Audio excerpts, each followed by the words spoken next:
I almost said, gentlemen, how are you? Then I saw DT was with us. But how are you guys? Uh, Doing great. How about you, Mitch?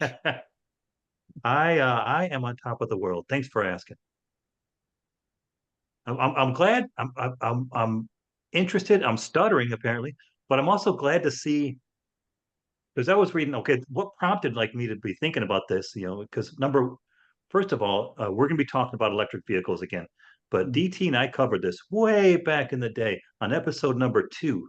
So if you want to go back in there, be stunned at how poor our language was back then, because we've changed it a little. I bet we dropped 15 F-bombs in that episode. But it is still our most downloaded episode. It was a fantastic episode. I think all the listeners would really enjoy that one. It has a lot of me, and I think that's good for the show. Yeah, As the you as the think? S producer, I think I Yeah, peaked then. I peaked 76 episodes ago or whatever it was. slow let's get decline. you with the math and the paying attention to the numbers and stuff. Good for you. But it's a running battle with episode number 1 and 2 going back and forth. Like they'll keep passing each other in the night about who's got more downloads. But that was the electric vehicle episode, and that was the reference. Somebody made a reference in there to the power being equanimous to that of a purple dildo. No, an electric dildo. Color irrelevant. But we also talked about range in that episode too. So we're going to touch on that too. But what brought this up was I saw recently, I don't know if it was 2 weeks ago, all the trouble people were having in Chicago charging their electric vehicles, and they were like dead on the road. Yeah, I saw that was a headline. Yeah, I forget what the temperature was, below zero, and so Yeah, things well, like that, where not everybody's in a garage or whatever. The batteries weren't working, weren't holding the charge very long, or they couldn't get to a charge.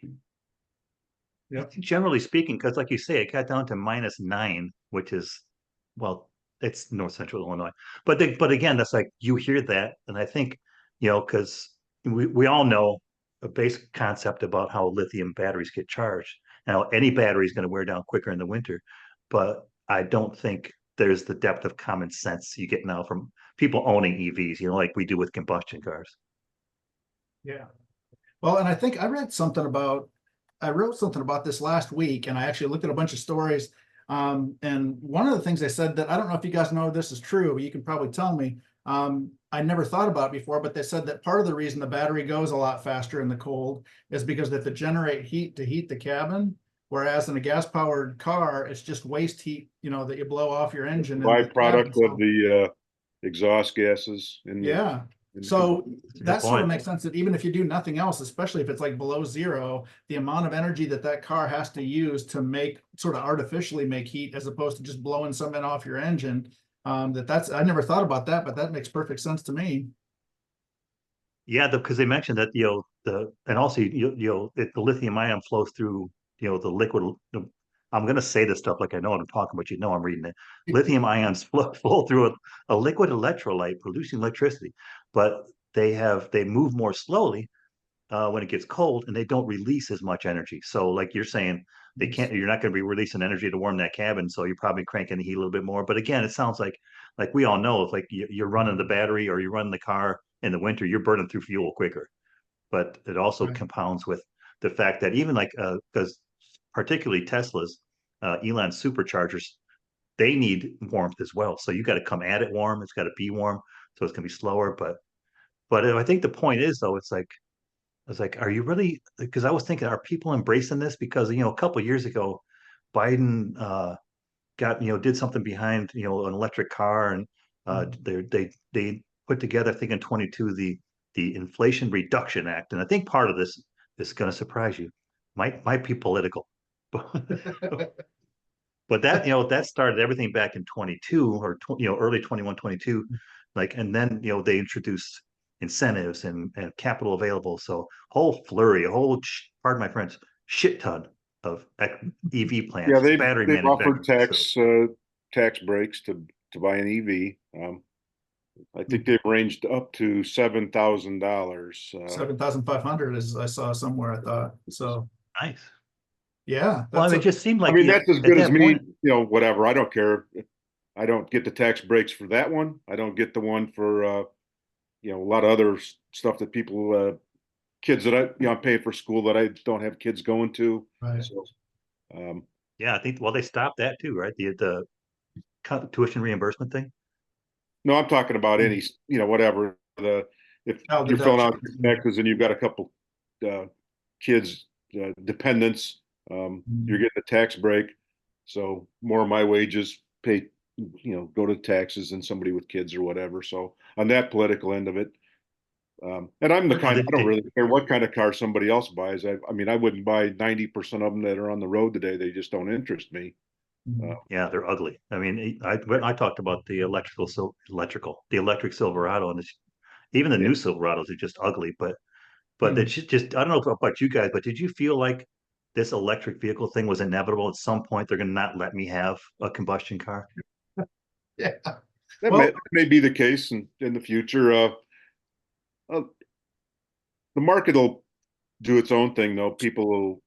Can change that outcome. The way the market always works. I mean, Jay Leno, I've seen him ride around in his steam car. I forget what the. Yeah. Well, the So Stanley, people, right? yeah, the Stanley steamer, yeah, yeah. exactly. And I I've seen one up at the Stanley Hotel in Estes Park. That same guy, so they've Oh, got perfect. Yeah, perfect. Oh, was that it? car there, but either it was too inconvenient, uh, stopping and filling the thing with water, and you still had to have some sort of fuel source to make the steam. Right? You got to have a boiler. So I don't remember what they were doing, shoveling coal or wood or what into it, but Ponies, kerosene, whatever. something. We don't need these horses anymore. The market will kind of probably decide the winners and losers in the EV market. I own stock. We said before, I bought stock in Tesla years ago. Uh, the professor and I have a family member who had some Teslas out in California. I don't even remember. It's probably been 11 years ago or something. So I Yeah, it's got to be. Tesla stock. I bought Rivian on the first day it was available. Lucid's a loser. I don't know if Lucid, Rivian, Tesla. I don't know which one's still going to be around in 10 years or if there'll be more or less of them. But um, it was a flyer. Yeah. Well, we'll talk about why. I mean, because I know you didn't read the outline, but we'll talk about why. Later, a few reasons why it seems like, and why this is not new. It's happened before with electrical vehicles, but some of the reasons that well, I mean, sales still, I mean, are going up. They sold 300,000 last year, electric vehicles, but the pace of adoption is what they're talking about overall is slowed. It seems to suggest that we're no longer on track to meet sales target. Well, it doesn't seem because companies like, one of the things that jumped at me when I saw the Chicago issue and the winter, complaints, but I also saw, and I thought it was a fake story on Instagram, that Toyota has cut their investment in electrical vehicles, and they're like, we're not going to make that a prime mover anymore. And I was like, yeah, I'm going to look into it, but it did. I Yeah, mean, now it's, I mean, it's Ford not has also. every, yeah, Mhm. Ford, took out 25%, which, or excuse me, yeah, which is, you do the math, it might not be 25.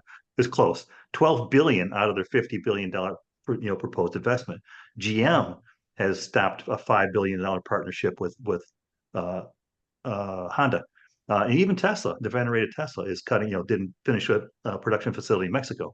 So evidently, it seems like generally it's just slowing down, and it's Mhm. not going to have the impact, or it's not the inevitable that It's they were, hard with the sales of anything or the adoption of anything to get a stat that doesn't skew though. Like let's say it's 1899 or whatever year it is, and you're Thomas Edison and you sell one light bulb. So And a month you later, did read your notes. your sales have gone up 50%, or you're doing whatever 1,000%. Well, yeah. Yeah. At a certain point, I don't have to go out and buy whatever I've got in my house here, 30 light bulbs.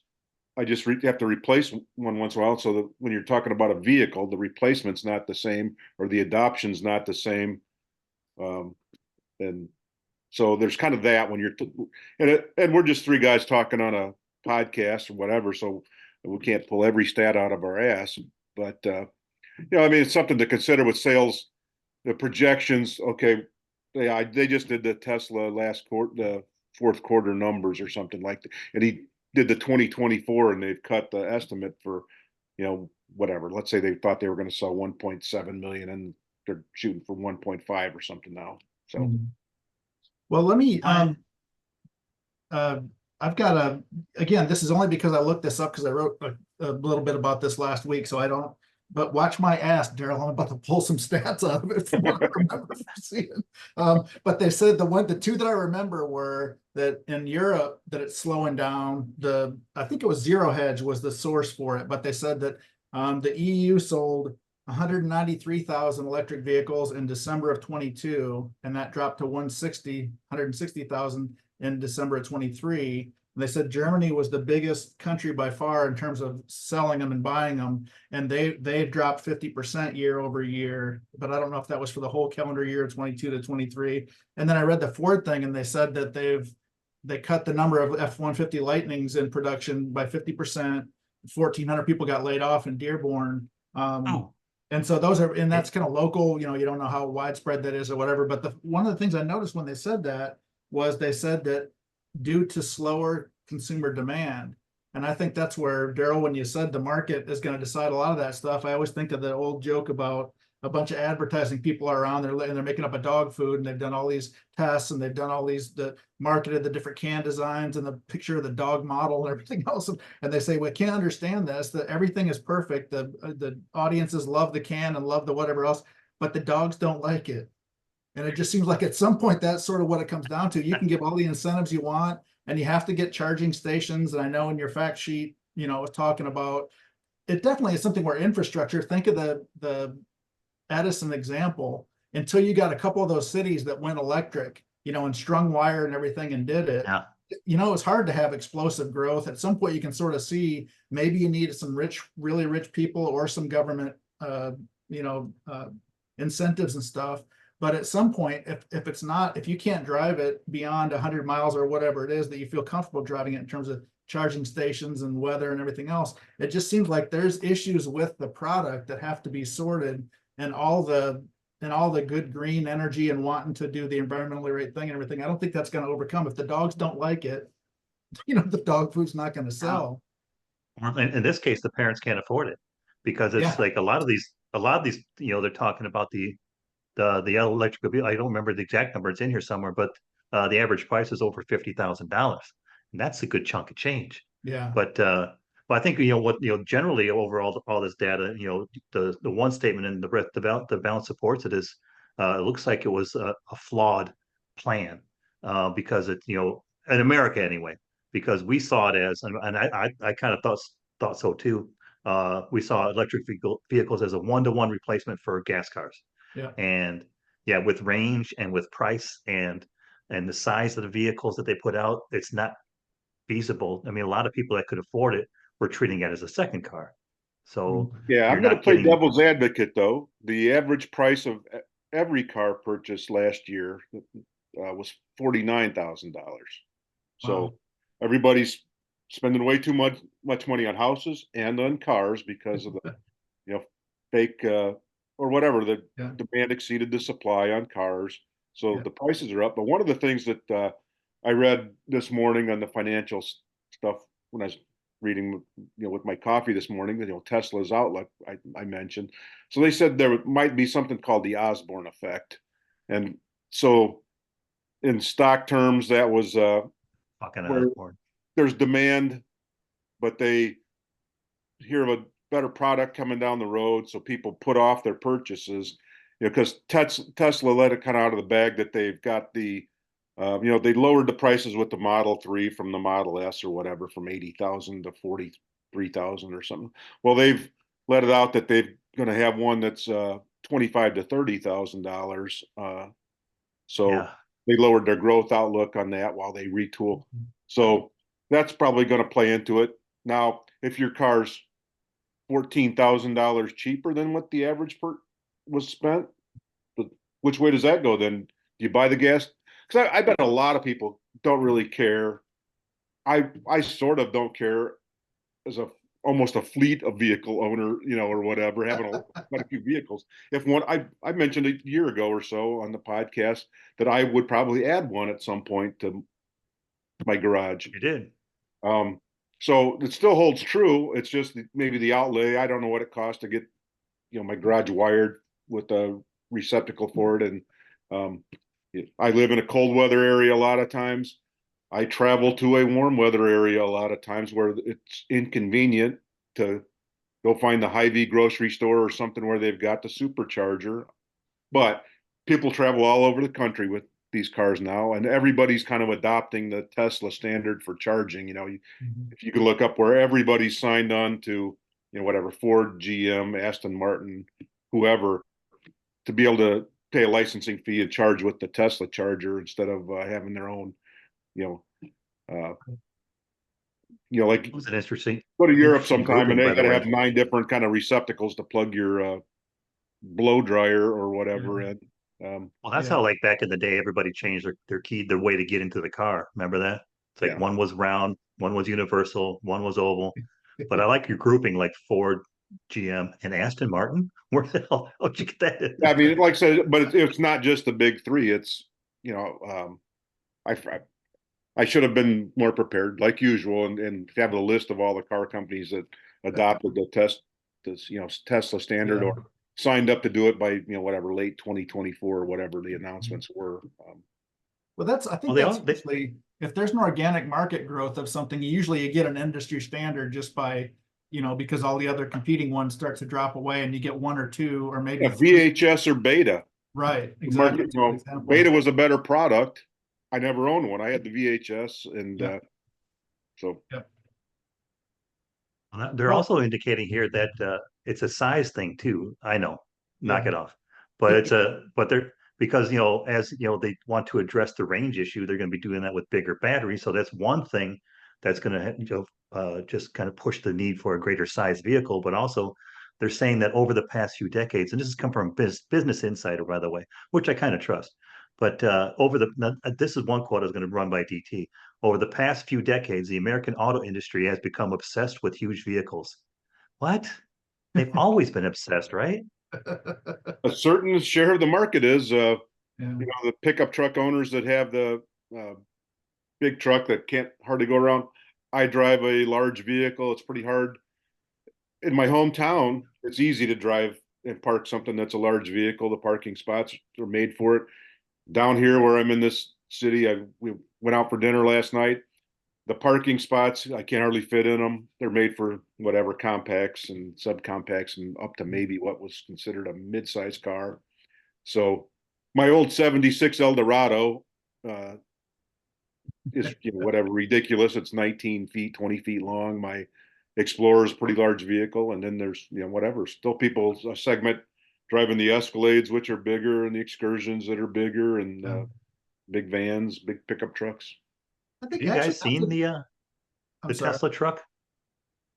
Well, Oh yeah, not driving around. I have not seen it in person. So I read your notes. You Oh said my it's God. really Yeah. wild. Yeah. That was because, and I'm in a 4-door Jeep, so it's not a small vehicle. And I'm like, holy shit. The size of this thing coming around the corner. I don't see how you drive that in towns. Like I have a buddy who's ordered one and he lives in Seattle. I'm like, dude, you cannot drive this around Seattle. He's like, we'll see.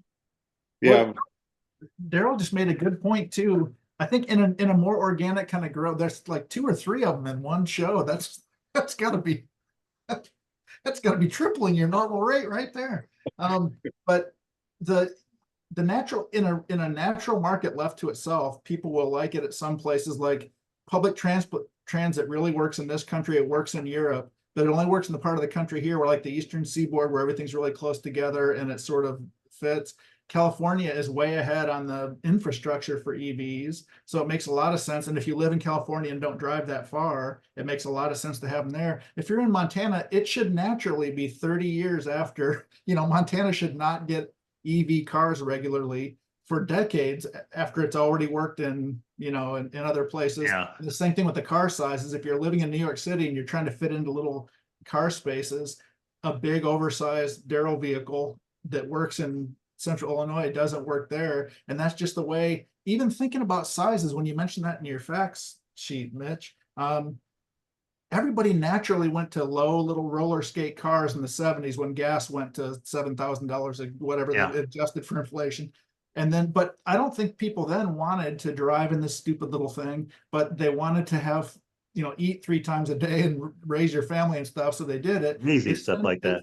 Yeah, you had what'd you guys have, a Monza? We had a Chevy Monza that I learned to drive. Yeah, my family got a Vet. a Chevette, a huge Chevette. Oh, Uh, oh, we don't take liberties now. You made a couple Yeah, of we good had a points. Dodge Colt. It was like a little Mitsubishi that they Nice. rebranded or something like that, little tiny car. And those were used, but we did buy a new Plymouth Horizon, um, Oh, man. which was uh Oh, that's funny. I was just going to mention that because that was like my first car was the Rosemont Horizon. Oh, my gosh.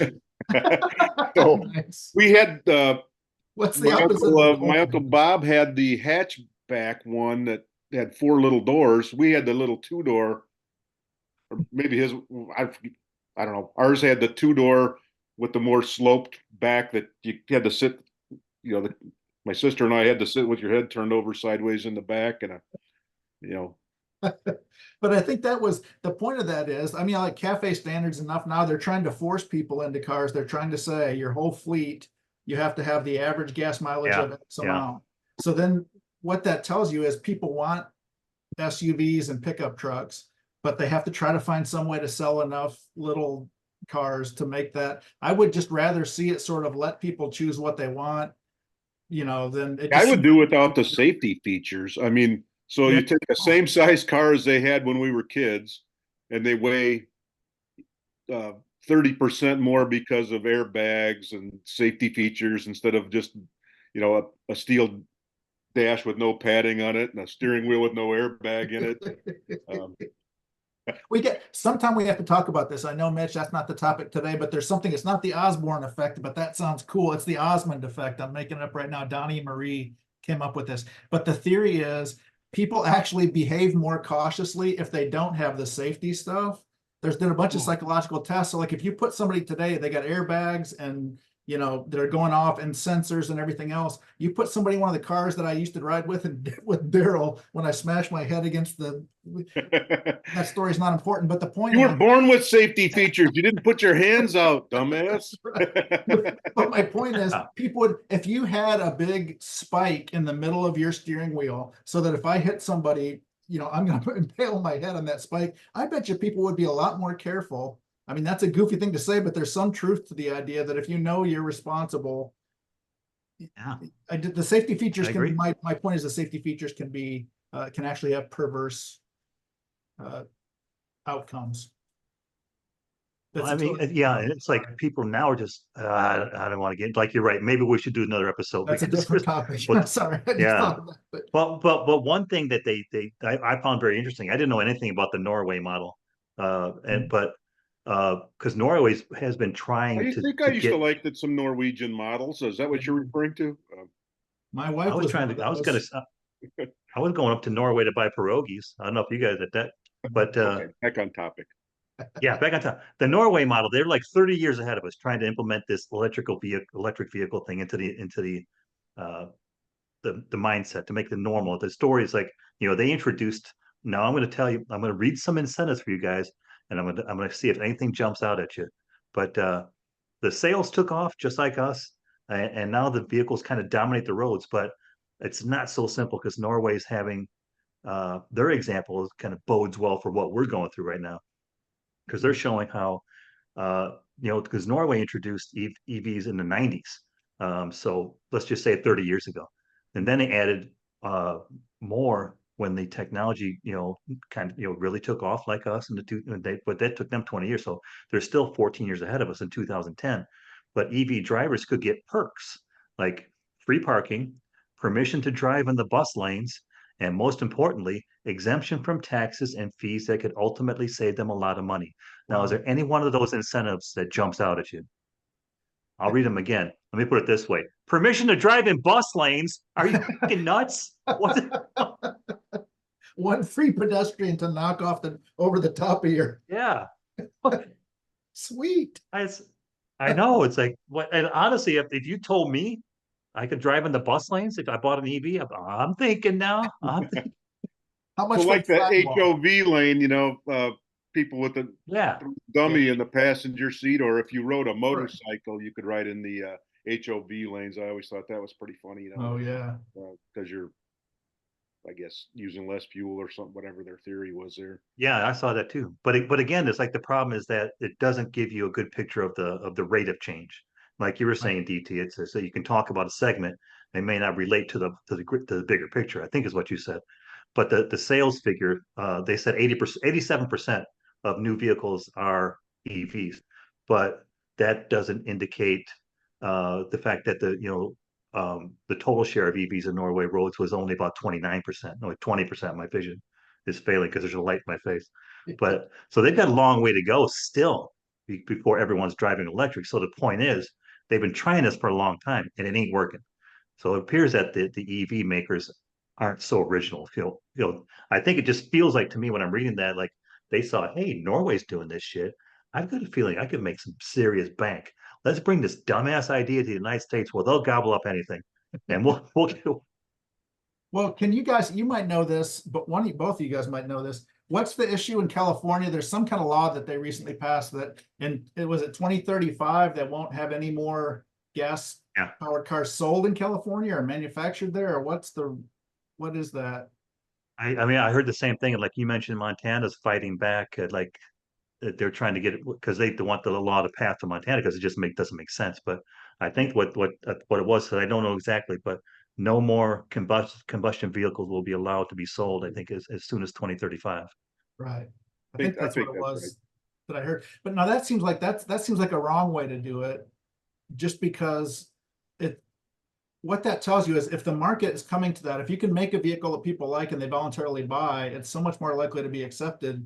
If you have to say you cannot have these no matter what, that tells you that it's not, you're trying to force people, you're trying to force the dogs to eat something they don't. I'll go return to the dog thing. You're making them eat something they don't like. Why don't you try to make a food that, and I say that, I don't mean to say, I know a lot of smarter people than me are working on it and they're trying to get it done. And I think over the long run, they'll get it done. But what do you guys think about hybrids? I mean, it seems like that's a better, more natural transition to me where we're not completely ready for electric yet. You don't want to be completely held hostage. If you can't find a charging station, you're screwed.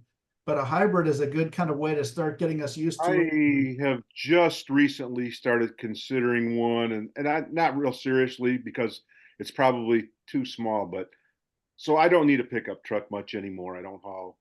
I last thing I hauled around very much of was I was doing a little favor for Mitch, and I was working on a little project for him, and I hauled some drywall and stuff like that. But most of the time, I don't need to haul that large sheets of drywall or so. Ford has a little truck that's really cheap, the Ford Maverick that starts at like I 23. wonder whether the tie into DT would come, right? Yeah, it's $23,000 for a new vehicle. Wow. Brand new vehicle, and it has a 4-cylinder and it's a hybrid, and it gets a combined gas mileage of 40 miles to the gallon. Wow. So for something but it's only like 4.5 foot long bed, and it seats four, and so I watched a bunch of videos on it and drove down by the Ford dealership here in Sarasota, and like I said, it just was an expense that I don't know if I'll make. But the old trucks, I got a hole in the floor where I can put my foot through it, from Throw a beer can out, whatever. stopping my shoes at the Mitch Manor, and foot went right through the floor. It's 24 years old, and it lives up there in a salty climate where it's all rusted out, and so whatever. I don't want to buy a $75,000 pickup truck. Most of the time, I just rather drive my other vehicles. So I consider it. I don't know. I mean, but tell me to you guys because we've seen I'll give you the first iteration was it like DT mentioned 1899 Thomas Edison. He actually began working on an alkaline storage battery for cars, but by 1912 Henry Ford was like, hey, here's my Model A, and America was like, well, the heck with that electric. We're going. So then we got Norway, but then we've got us now. It just seems like a tired reheating of a product that's just not going to work. But that's just my opinion. What do you guys think at this point? Do you think we keep pushing forward to increase infrastructure and see if we can get this thing taken off? Well, yeah, there's money to be made in that for people too, right? So Yeah. you buy stock in Plug or one of these companies that makes, installs, whatever, the EV thing. Boy, it's the theory, it's awful convenient, right? You plug it in your own garage, your own driveway, Right. and you don't have to go mess around, run to the gas station or whatever.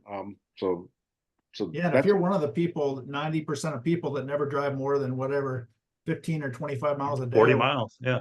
then what's your longest trip in the last month in a car, Mart, yeah. Well, when I came down to see you, so that was 170 miles or yeah, something? yeah, 171 way, something like that. But other than that, the previous months before that, of course, if we're not talking cross country, which is every couple months or every third month or something, most of the daily drives are no more than 20 miles an hour, and that's probably, I mean, 20 miles distance.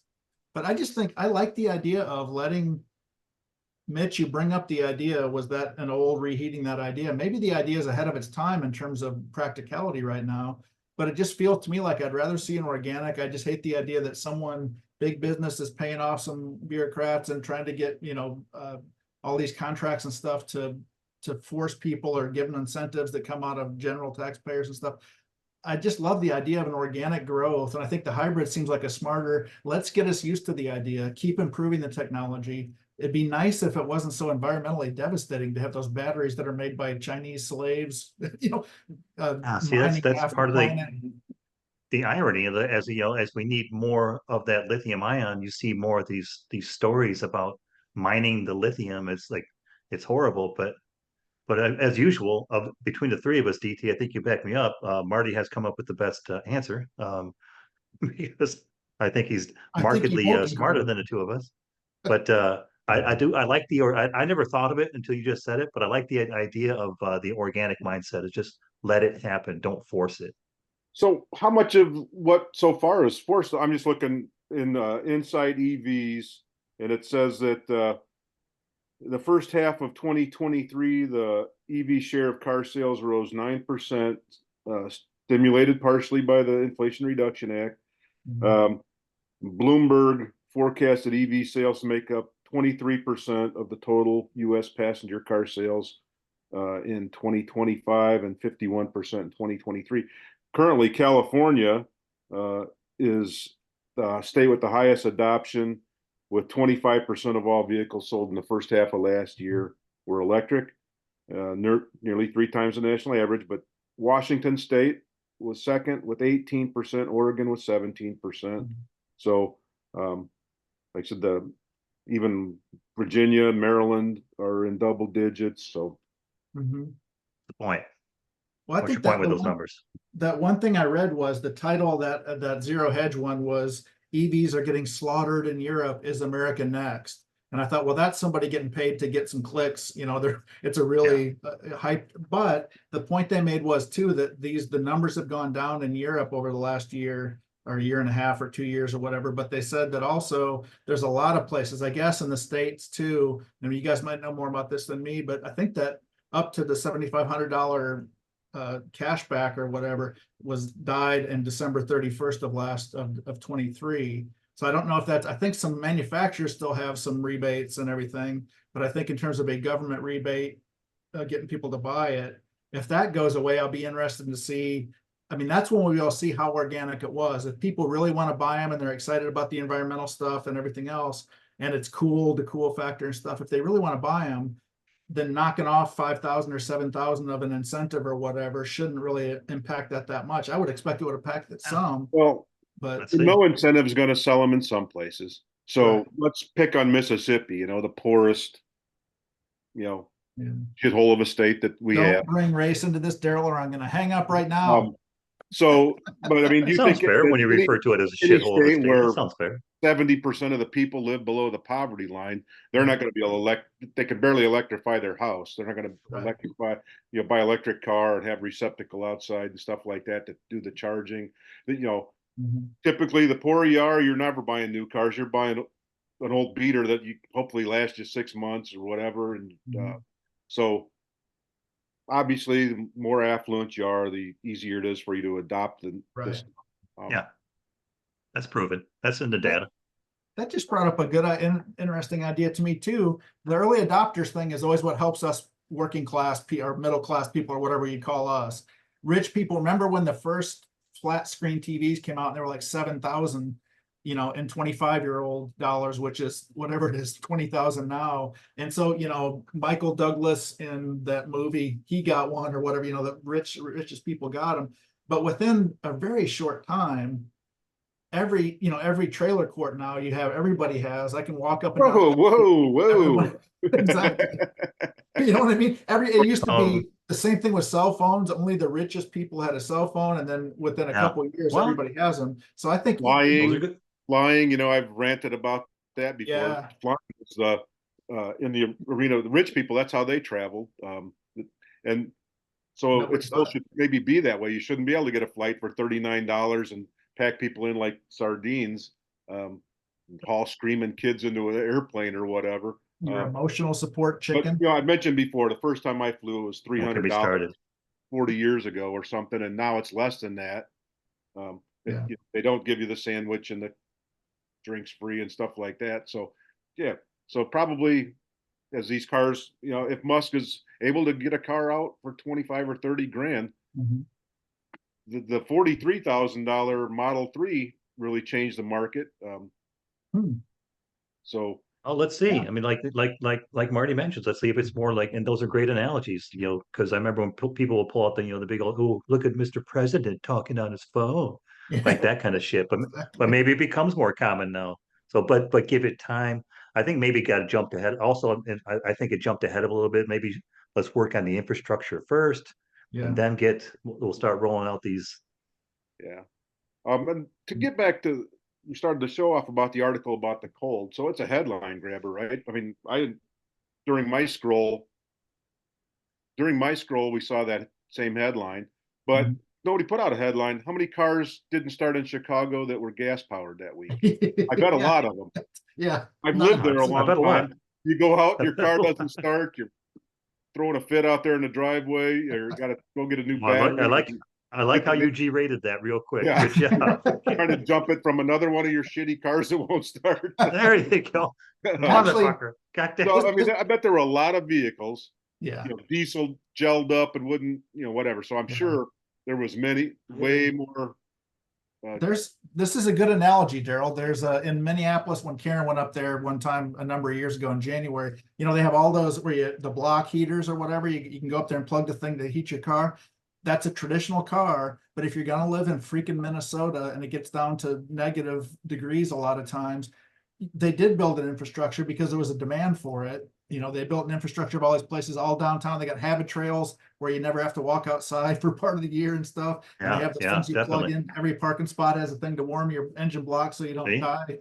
So that See? seems like, again, there's sort of that combination of infrastructure and desire for the product or whatever that I think we can figure it out. We're a smart country. We Well, I give think so. people a Yeah. market, give them a chance. They'll figure it out. I mean, raise your hand if you ever saw your dad out in his big stupid coat lighting charcoal briquettes in the driveway because he knew he was going to have to park the damn car over him a little bit. Like, Dad, are we eating out? No, no, we're not. Yeah, we always had the block heaters, the dipstick, the electric dipstick. Plug Oh, in yeah. when I was a kid, That and was I my remember wrestling my name. dad actually taking the oil out of the car and bringing it in the house and keeping it in And the oven keep overnight, it warm. and go Yeah. back and put it See, in the that's what I oven. mean. That's what I mean. I don't think the basic common sense around electrical vehicles is the depth of knowledge isn't there yet. Yeah. But these are all great points, and I hate to wrap you guys up because we could go on forever. I think for a solid hour. I think we're already pretty close already. But uh, great discussion. I think it's not dead, but I think it's going to limp for. I think this year is going to be kind of weak for, if not, you know, the next two, for definitely for EV sales, but maybe not for infrastructure. Maybe you'll see the growth there. Mhm. Gentlemen, I thank you for your time again. It's always great talking with you guys. We really should do, I say it often, but we should do it more often, more than once a month. Yep. Yeah, traveling next time. So maybe you guys can. Yeah, oh boy, that sounds good right now, doesn't it? White Castles. Oh, there you go. Oh, yeah. All right, guys. Well, again, thanks very much. And thanks everybody for supporting us. I think we'll be hitting episode 80 pretty soon. Never thought we'd be hanging around this long. We couldn't do without you guys. So thank you very much for your support, everybody. And we'll see you next time the three of us get together. See you guys. Bye. Ciao.